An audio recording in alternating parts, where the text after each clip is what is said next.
মতে মধ্যরাতে রাস্তায় নামে বৈষম্য বিরোধী ছাত্র আন্দোলনের অন্যতম সমন্বয়ক হাসনাত আব্দুল্লাহ। নিউ মার্কেট এলাকায় ঢাকা কলেজের সামনে শিক্ষার্থীদের কাছে যান তিনি, কিন্তু শিক্ষার্থীদের কাছে খুব একটা সুবিধা করতে পারেননি হাসনাত। ৭ কলেজের বিক্ষুব্ধ শিক্ষার্থীদের তোপের মুখে পড়েন তিনি।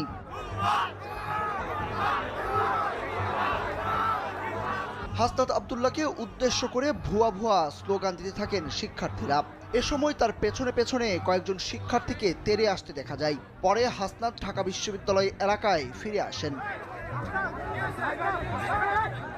ঘটনার প্রত্যক্ষদর্শী শিক্ষার্থীরা জানান, বিক্ষুব্ধ শিক্ষার্থীদের শান্ত করতে ঘটনাস্থলে যান সমন্বয়ক হাসনাত আব্দুল্লাহ।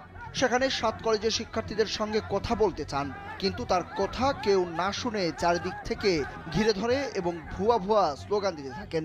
পরিস্থিতি বেগতিক দেখে তার সঙ্গে থাকা ঢাকা বিশ্ববিদ্যালয়ের কয়েকজন শিক্ষার্থী ও ছাত্রনেতা তাকে সরিয়ে নেন।